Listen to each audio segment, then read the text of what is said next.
Hello Cherrypits and welcome back to my channel. Today we're talking about something a little different because if you spent any time in the cozy gaming community lately, chances are you've probably heard people talking about Heartopia, especially if you're a subscriber of this channel because I personally used to play this game. At first the game seemed like it had everything cozy gamers wanted: colorful open world, cute homes to decorate, farming, exploration, quests, a dreamy aesthetic that almost looked like a mix between a life sim and a cozy RPG. And honestly, when it first started getting attention, people were really excited. A lot of players thought Heartopia might be the next big cozy life simulator, something that could sit alongside games like Stardew Valley, Animal Crossing, or Disney Dreamlight Valley. But over time, the conversation around Heartopia started to change. Players began raising concerns about the development transparency, monetization, unfinished features, and community issues. And slowly, what started as excitement turned into frustration for many players. So today we're talking about the early hype around Heartopia, what went wrong, the controversies surrounding the game, and whether Heartopia can still recover. Because despite everything, some players still believe the game has potential. So let's talk about the downfall and controversies of Heartopia. When Heartopia was first revealed, it immediately caught the attention of the cozy gaming community, even players such as myself. The game promised a massive open world full of relaxing activities and tasks to do. Players could build and decorate homes, farm their crops, raise animals, explore beautiful environments, complete quests for NPC residents, drive around collecting resources, and participate in seasonal events and special weather events. The aesthetic was also a big selling point in this game. Heartopia had this soft, dreamy pastel art style that made everything feel whimsical and cozy. Pink houses, cute homes, towns, magical forests. It looked like the type of game you could easily spend hundreds of hours relaxing in. Even I did. And for a lot of cozy gamers, that's exactly what we were looking for. I know I was, but one of the biggest things that got people excited was the idea that Heartopia would combine multiple cozy gameplay systems into one world. Instead of just farming, you could also explore, you can decorate, you can collect resources, build relationships with the residents, make friends, and customize your lifestyle however you wanted. It sounded like the ultimate cozy sandbox game, but unfortunately, things didn't go exactly as planned. One of the earliest frustrations players had with Heartopia was slow development progress. Now, to be clear, game development is very hard. I know nothing about it, but I do know that delays happen all the time. The problem many players had was the lack of clear communication about what was happening behind the scenes. Updates sometimes took a long time to arrive, and when they didn't always address the biggest issues players were always asking about. Players started to feel like the roadmap for the game just wasn't really clear. Questions began popping up in the community like, when will certain features actually be finished? Is the game still being actively developed? And what content is coming next? And when communication isn't consistent, players tend to start speculating, and speculation can easily turn into negativity. Another major controversy surrounding Heartopia has been the features that feel incomplete or missing. Many players expected certain gameplay systems to be far more developed than what they currently are. For example, some mechanics exist in the game but feel like they were only partially implemented. Things like the quest systems, world interactions, having deeper NPC relationships, and expanded activities sometimes feel a little shallow compared to what players expected. That doesn't necessarily mean that the game is bad, but when a game promises to open a big open life simulation experience, players naturally expect a lot of depth in the game. And when some systems feel unfinished, it can break the immersion. For cozy games especially, players want the world to feel alive and meaningful. When mechanics feel repetitive or underdeveloped, it can make the game lose some of its magic. Another topic that sparked debate in the Heartopia community was monetization. This is something that comes up in a lot of modern games. Players are genuinely okay with supporting developers, but also want monetization to feel fair. Some players felt that the certain cosmetic or premium systems in Heartopia were too heavily emphasized compared to the gameplay improvements. When players feel like a game is focusing more on selling items rather than improving core systems, it creates frustration, especially in cozy games where the focus is supposed to be relaxation and creativity. Many players wanted to see development energy put to things like more gameplay depth, better quests, expanded exploration, and way more activities, rather than primarily cosmetic additions.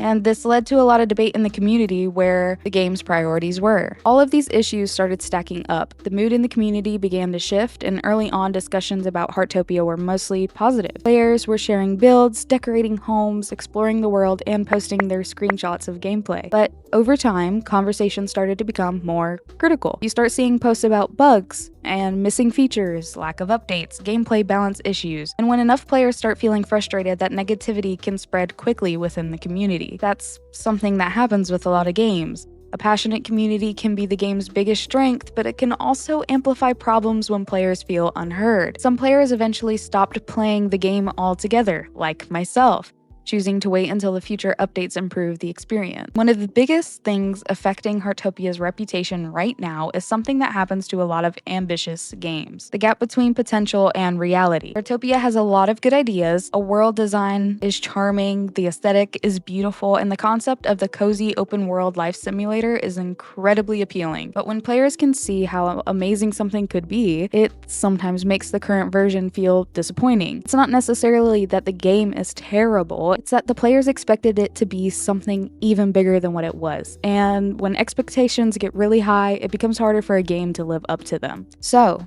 can Heartopia recover?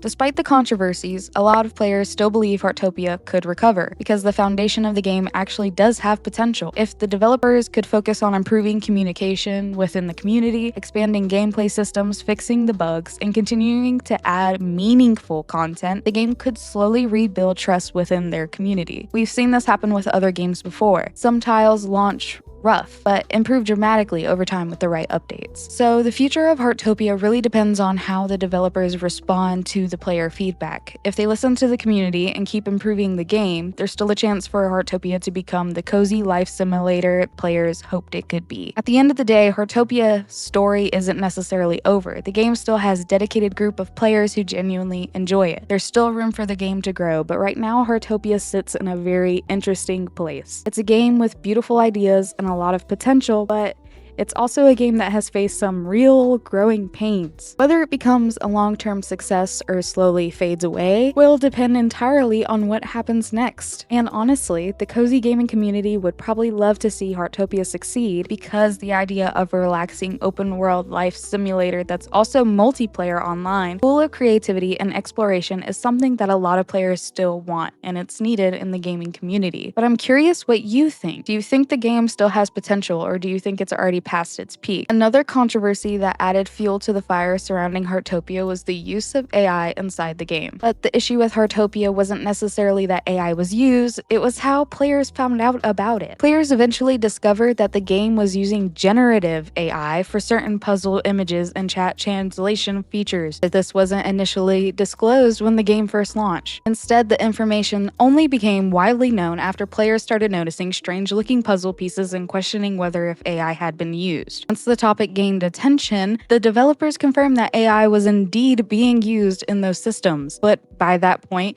the damage had already been done. For many players, the problem wasn't only the AI itself, it was the lack of transparency yet again with the developers and the community. Some members of the community felt misled, saying that if the game had been upfront about the AI usage from the beginning, the backlash might have been much smaller, because people could have actually decided if they wanted to play the game beforehand. I know I personally would not have played this game if I knew that generative AI was being used. Instead, the situation created another wave of distrust between the developers and the community. So the stream reviews even dropped to mixed for a period of time as the debates of the AI use spread across forums and social media. And unfortunately, that wasn't the only controversy that the game would face. Recently, there was a bizarre mushroom controversy. This is what really put the nail in the coffin for me with this game. One of the most recent and most serious controversies surrounding Heartopia happened during a limited time quest added in early March. In this quest, players could give NPC a bizarre mushroom. After eating the mushroom, the character would begin acting strangely. According to developers,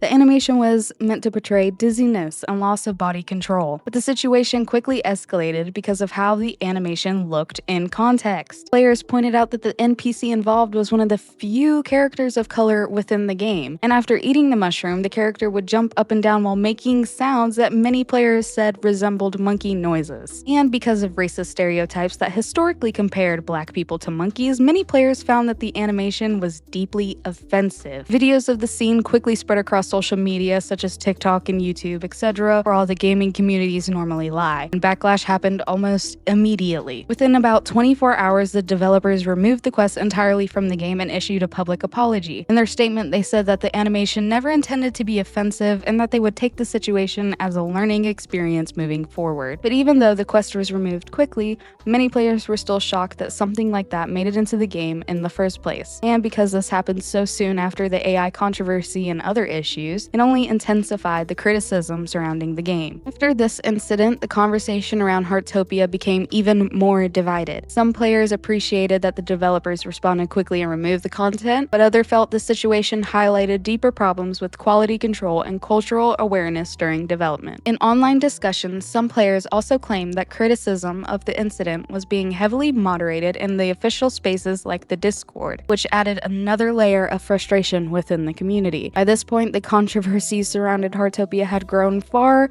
beyond just gameplay complaints. The conversation had shifted into something much bigger: trust between the developers and the community. As if everything else wasn't already building tension in the community, another issue started coming up more and more, and that was how criticism was being handled. After the AI situation and the mushroom controversy, a lot of players went to the official spaces like Discord and forums to talk about their concerns, which is completely normal within the gaming community. But when something controversial happens in a game, players want to obviously ask questions, share their opinions, and hold the developers accountable. But according to many players, those conversations weren't always being welcomed. Some users claimed that the posts discussing controversies were being deleted, or that they were being muted, or even banned from the Discord after bringing up concerns. Now, it's important that some moderation is always a tricky balance. Game communities need rules to prevent harassment, misinformation, or things getting out of control. At the same time, when players feel like a legitimate criticism is being silenced, it creates an even bigger problem. Because instead of calming the situation,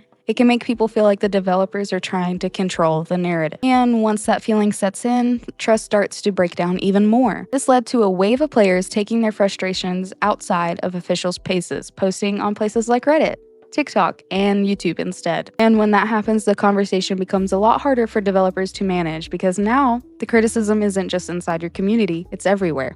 At this point, you might be wondering, why does something like this hit so hard in the cozy gaming community specifically? Because compared to other genres, the reaction can feel extra intense. And honestly, there's a reason for that. Cozy games are built around comfort, safety, and emotional connection. Players don't just play these games for the mechanics, they play them to relax after a long day, escape stress, feel a sense of peace and control, and connect with a world that feels safe and welcoming. So when something controversial happens, especially something involving trust and transparency and offensive content, it breaks that sense of safety. And because players are emotionally invested, the reaction tends to be stronger. It's not just that this feature is broken. It becomes, this game doesn't feel the way I thought it did anymore. And the emotional disconnect can be really powerful. Another thing to consider is that cozy communities are often very close-knit. A lot of players follow the same creators, share builds, interact in Discord servers, and genuinely feel like they're a part of a community. So when something goes wrong, discussions spread quickly and opinions become more amplified. And that's kind of what happened with Heartopia. The issues weren't just technical, they became emotional and community driven, which is why the backlash feels so strong now. If you like this video, please leave a like, comment, and subscribe, and I will see you guys next Tuesday. Goodbye, Cherrypits.